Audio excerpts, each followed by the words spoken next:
Okay, welcome team. Happy Monday. Welcome back with Chester or Tim. Today we were supposed to be live with a special guest, Capital Flow. We had some last minute issues, so let's see if he's going to be able to join us during the session. But if not, we're going to go. We're going to start basically with our daily or weekly macro update. So yeah, maybe we can start and then we can take it from there. And if you guys have any questions, as always, please send them in a comment, and I'll pass it back to you, Tim, and we can go over our routine. Yes, thank you so much, Fabio, and happy Monday, ladies and gentlemen. As Fabio said, we have supposed to be a guest today, but there are some problems. Maybe he made it during our little session here. As always, I had prepared something, some questions for our guest that we can walk through. We can't use it now because it was made for this special purpose. And so we just go over some stuff live here at my screen. So if I need a few seconds to prepare and show you something, sorry for that. It's not really planned. It's something out of my sleeve right now, but we still have some important stuff for this week. What's going on? And yeah, I try to keep with the usual schedule that we used to be. Usually we start with an overview what has happened in the market last week. So just let's go over to SPX.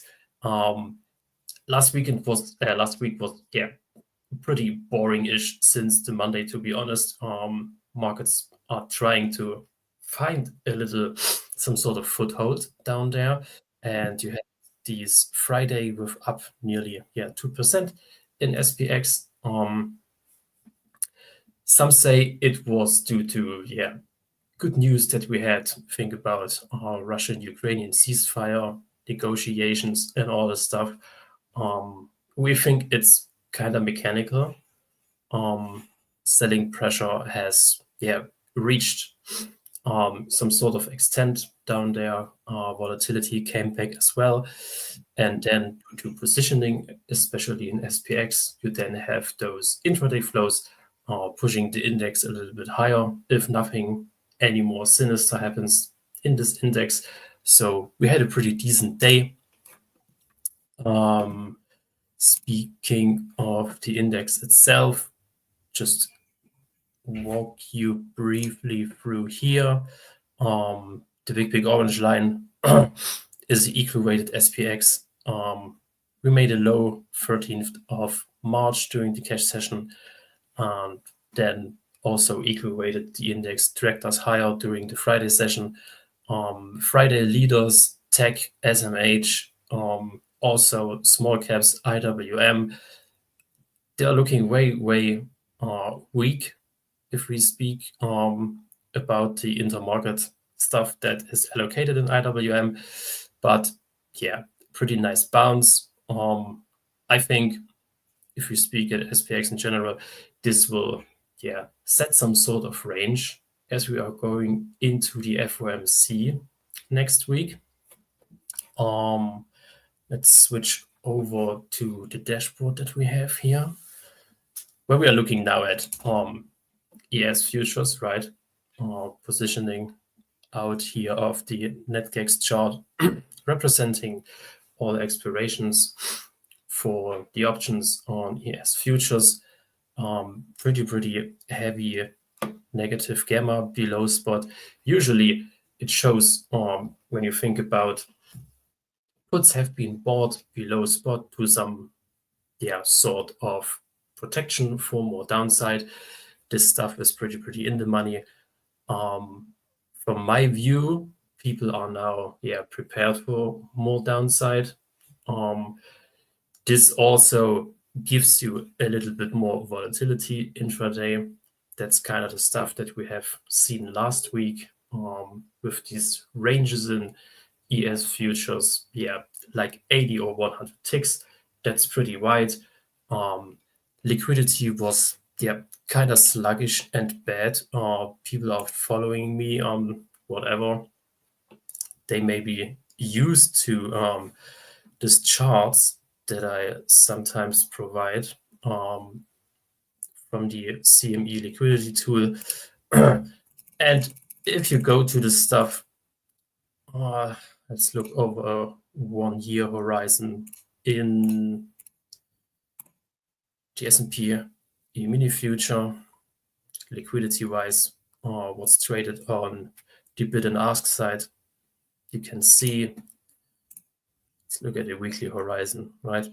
The more those lines contracting to the 0 point, the less liquidity is in the index.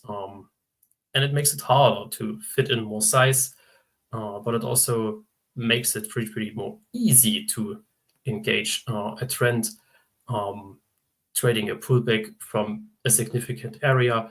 So don't be surprised that this price action will go on like the next weeks. Pretty much uncertainty is still in the markets. Also, equity futures are in the roll-off this week to the next contract. So if you are someone who is trading equity futures,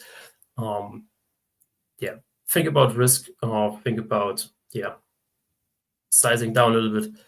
Also think about your stops, which you always should use. Makes sense that are a little bit wider in terms of dollar amount. Just here to quickly reminder that liquidity stays still pretty sluggish. Nevertheless, volatility.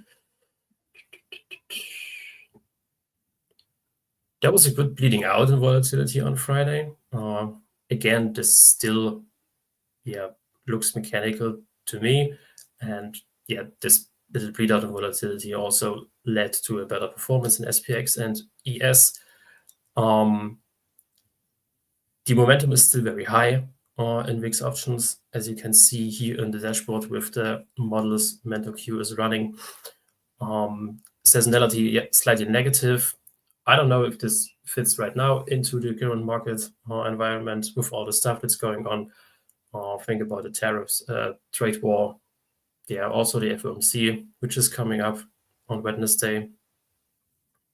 And just by eyeballing a little bit what's baked in the complex, NetGex chart as here shows you some major important strikes for SPX. It's obviously the 20.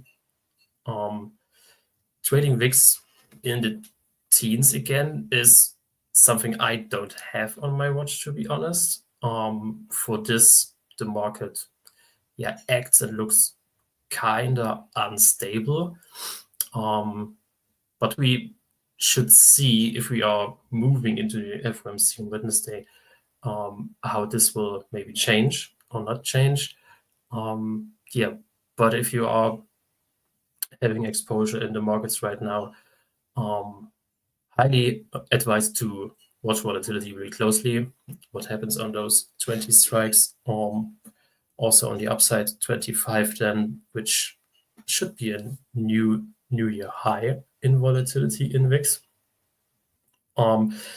Usually, if there is some, let's say a little bit kind of a shock in the market, those strikes are getting reached pretty fast. We haven't seen this in the last days. There was some grind up in volatility, and that's some sort of problem into the market because think about people are having this protection on, and for the protection to be paid and the hedge to make sense, you need at least realized volatility is kind of matching up with the implied volatility. We had a few sessions last week where this wasn't the case. So hedges are suffering not only from the not realized volatility, they also are suffering from the theta, from the time decay. And those grind downs in markets are pretty painful. I'm sure some of you have read about it over the weekend. And some say, there was an article on Bloomberg, this is kind of the worst thing of downtrend that you have in markets, if this downtrend is so creepy slowly. On the other hand, it tells you also people are pretty prepared to this, right? So does it look for VIX open interest chart here? It kind of shows us the same, right? With the inflection point of 20.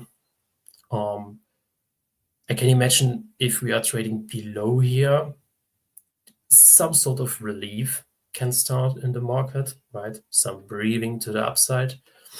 I mean, last week on Thursday, we traded down to like 10% in SPX, right? And yeah, then people always say, wow, we are officially in correction territory right now. Of course, it's a psychological thing, right? Markets 10% down from the all-time high. But you still have those rebounds to the upside. And if you remember the stuff from before, like with the liquidity, it's pretty easy for a market then to rip in a week like 5-4% to the upside, right? So also for the folks trading on longer time frames, plan accordingly, trade with the market, which means plan in wider stops, plan in wider targets. It's crucial these days, mapping out what's going on in VIX, what's going on in volatility. On the longer time horizon, I hope this is seeable. Yes, multiple expirations for VIX. 26th of March, which is the over next Wednesday.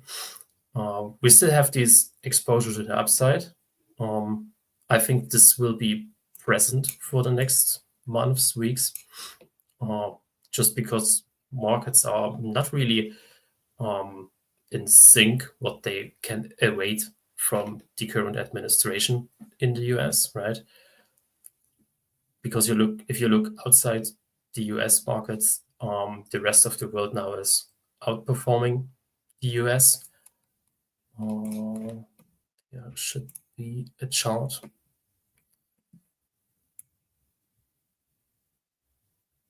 It's like that. Yeah, from the all-time highs, SPX is trading negative. The last all-time high was this year in January 23. Yeah, and what I mean with underperforming rest of the world, I just put in a few ETFs here. So just to visualize what's going on internationally for you. The Eurozone in green is outperforming. China has a large run up, and the ultimate outperformer are the European defense stocks, up nearly 35% this year so far. And yeah, it shows you that capital allocation is kind of sucked out of the US, right? And make a transition into other markets. The reasons, we have talked about it last week several times, right? So don't be that surprised. This trend is going on still, and it took a little bit of effort to change the tide over here. And some say the FOMC could be a thing that will maybe change us a little bit. So for this week, let's call it main event.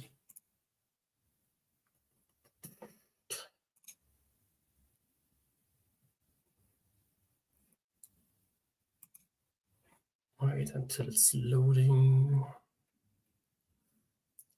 So that's CME Fed Watch tool, right? I think most of the people are familiar with this. 19th of March, which is Wednesday. Probabilities, this stuff is mostly out of market pricing. It's based on ZQ futures for the effective federal fund rate. You can apply your basic math skills to calculate this stuff by yourself. We just need this table right here because for this year, we are seeing no cut for the next meeting, also no cut for the May meeting, then one cut in the summer and the next cut in September. So last weeks we have seen this chatter in markets, also the theory behind the current administration wants to talk down the markets a little bit, right? Which ignites some trends in the fixed income markets and treasury markets, bringing the yields down, which was one of the main goals of the current Secretary of Treasury, Scott Bessent. And some people say the Fed will react to this a little bit. I say no. That's just my opinion, right? The US stock market has done tremendously good, right, in the last 2 or 3 years. And it's not normal that the SPX makes 20% here, okay? Over a horizon like 50 or 80 years, US markets with the SPX as benchmark, they make like 8.5% on average, right? So it's very, very unlikely that the Fed will put this into consideration to cut more and cut earlier, right? Nevertheless, this Wednesday, we get the new dot plots from the FOMC, and people will watching closely how the administration will change their tone here. For 2025, in the end, we still have 3.75% in rates.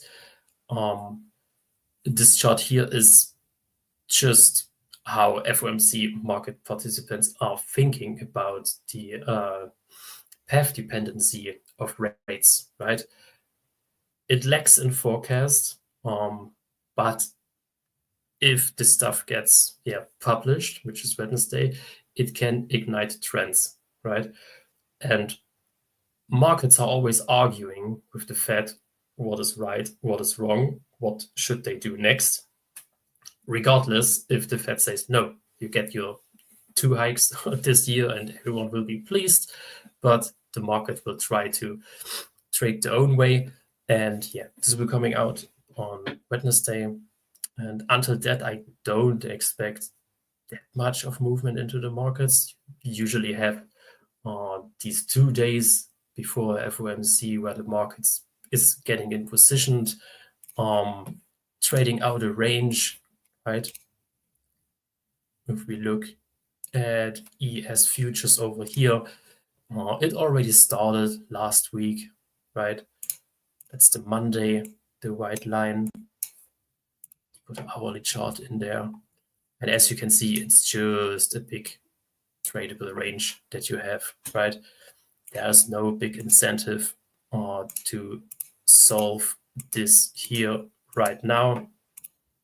On the other hand, if the main event, let's call it like this week, the FOMC is solved, and maybe Jerome Powell hints something about the future. Are we more dovish? Are we more hawkish?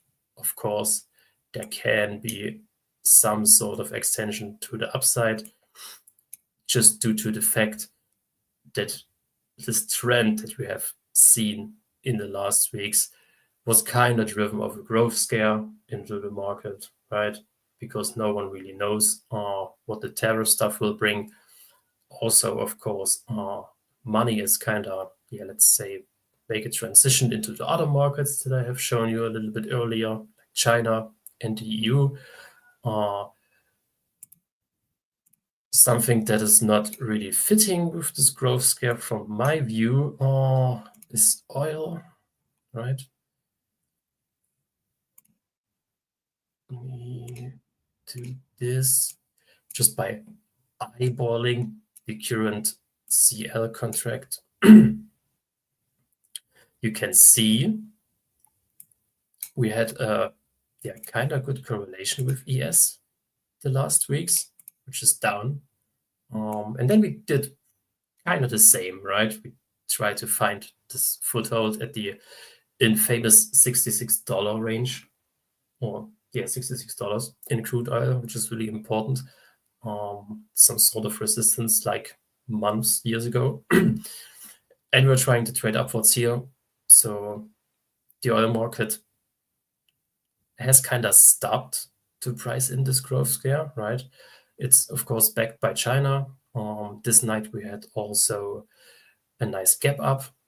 I would say this is more a volatility thing for oil, because last week the US Navy has targeted some Yemenite Houthi military facilities in the Red Sea.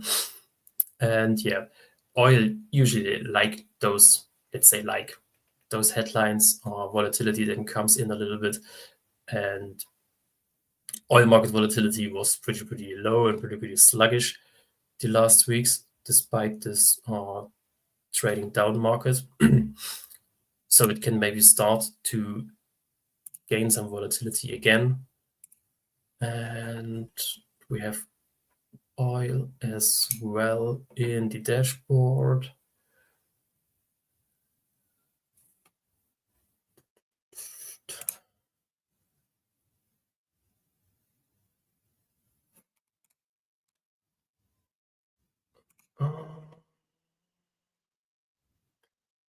So we can do basically the same what we did in ES futures right here, looking at the gamma exposure, net overall expirations. It's kind of the same, like hedge it to the downside a little bit, big chunks of negative gamma. The upside shows a little bit of building here, 68, which we already made this morning. Yeah, we opened right there. Okay. There's still a dollar upside, 69, something like that. Main thing here, I would say you need more volatility, more implied volatility, more realized volatility in oil markets, that maybe hedges below the spot are getting quote unquote useless, right? So that this stuff decays, and that also the positioning changes a little bit, that the outlook is getting more brighter here. And the other thing why it is so volatile in oil, backwardation in futures, right? It's also some sort of delivery for elevated volatility if you are trading CL futures, right? Usually you have contango in the oil futures where the tenors more in the future having a higher price. This is inverted in oil, brings in more volatility. So this week, oil on the watch list, what happens over there? And the other thing I have seen, let's load the dashboard. I have to go over my stuff here a little bit, but copper. Really interesting. Copper prices. Let's draw a little bit so you guys can actually see what I mean. This area up here in copper from the May of 2024. I don't know if you guys remember, this was some sort of squeeze action of some demand and supply issues, because in London the LSE was running low on copper stocks, because it's actually a commodity that has real demand, right? I mean, every commodity has some sort of real demand, but let's say for gold gets bought by central banks, then will vanish in some underground bunkers in some facilities. But beside from that, you have like the jewelry industry that needs gold. It's something different for copper, because copper is the second most used commodity in the world. And if you look at the chart, we are kind of trading towards the 5,000 area in US dollars. So those growth scare concerns that the US equity markets are trying to sell us here is not really visible in copper right now, okay? And the thing that we are trading in this massive squeeze here from May with a kind of healthy price action, right, shows us a little bit what the copper market actually thinks about growth and not growth into the market. And it's also not looking that bad. There's copper's here.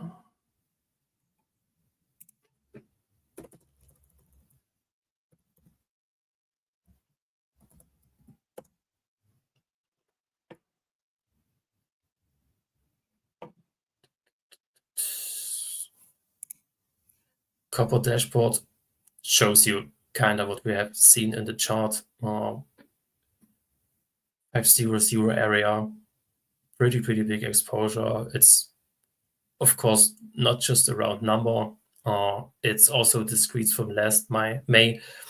So we kind of can expect that the market will drift higher in this area a little bit from time to time. Copper can make pretty big ranges over the day if you have ever traded it.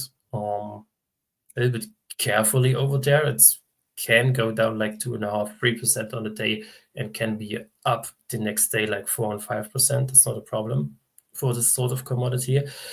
But as you can see, pretty wide range. The current expiration looks a little bit low.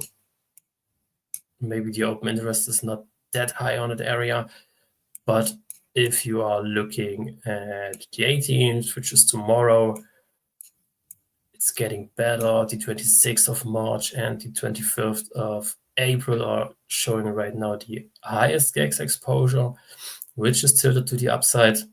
I'm always looking at those strikes that are within the daily ranges so that you maybe can set some alarms during the day.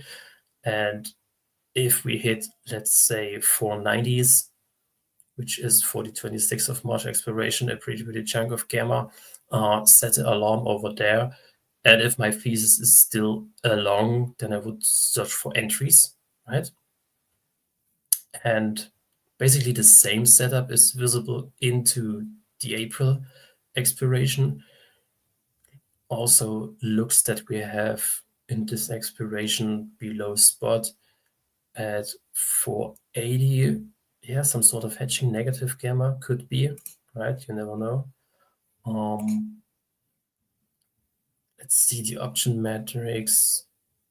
GEX and DEX green usually shows us some sort of dampened volatility, but an uptrend. This is good. You have some sort of story behind in the copper market, which I told you a little bit earlier.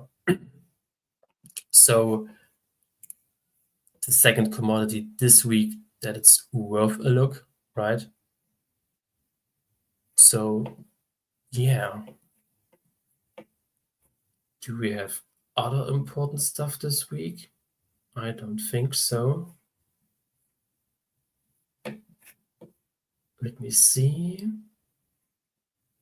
Nah, that's just, my schedule for this week. I just have a few trades still on, but this is in the software market. I still have one short over there.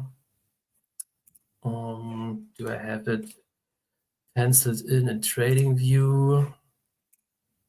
Just the thought process behind, right? I don't know if we have guys are trading their active software right here.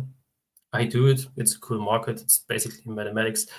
And yeah, what you can see in those markets is quote unquote easy saying pricing in of rate cuts and rate hikes, right? There's some more math behind. And that's the only stuff I still have opened. It's the December 27 contract for software. I don't have my trading platform open right now, so I just can show you the risk reward I have. penciled in TradingView.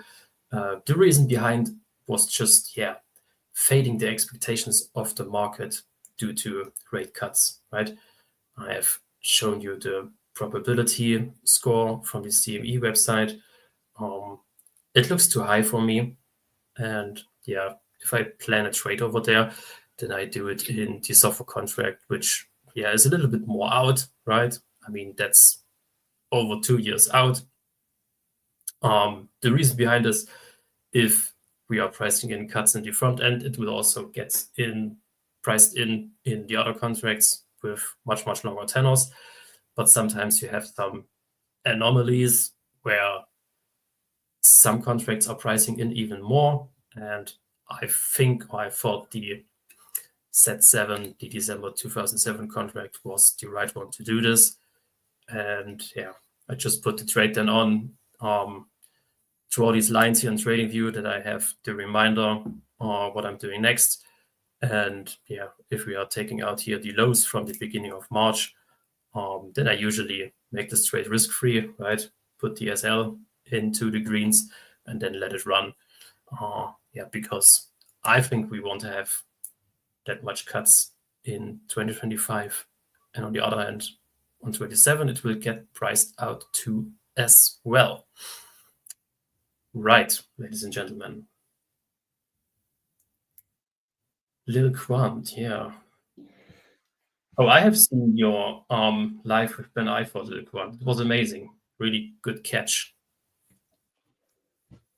But right, FOMC Wednesday is some sort of the main event. So no biggie this week. Yeah. Thank you, Tim, as always. And if you guys have any questions, let us know, guys. Send it in a comment. As always, we'll be back with Tim next Monday. And we're going to talk about the outcome of FOMC and then all the other things that are going to happen next week. There's going to be a lot of more things to talk about, I think. But just let us know if you have any questions. And as always, if you want to find us, check us out on MenthorQ.com. Today we have one other live, and this week we're going to be pretty light. We're doing some product development sessions, so we're going to be back next week. So this week it's just going to be one live for today, and then we're back next week. So let us know if you guys have any questions, but also you can find us at info@MentorQ. So if you want to send us an email asking any question you have from the session from today or from any of our models or data, send us that. And then Tim, I think I don't see any other questions. So if you don't have anything to add, let's see. Great. No, I think if we are trying to put on guests in the future, we will make it a little bit more spontaneous, right? And not Monday 8 a.m. in the morning. I know. I will think about it, to be honest. Right? If I wrote with people and I say, hey, do you want to have a live with MentorQ? Let's say tomorrow, 2 p.m. I will think about it, man. I tell you. Yeah. Makes sense. So stay tuned, guys. Put notifications on. Really, really important. Absolutely. All right. Thank you, guys. Have a good one, Tim. Okay. Yeah. Thank you, and have a great week, ladies and gentlemen. We see us soon. Bye-bye. Bye.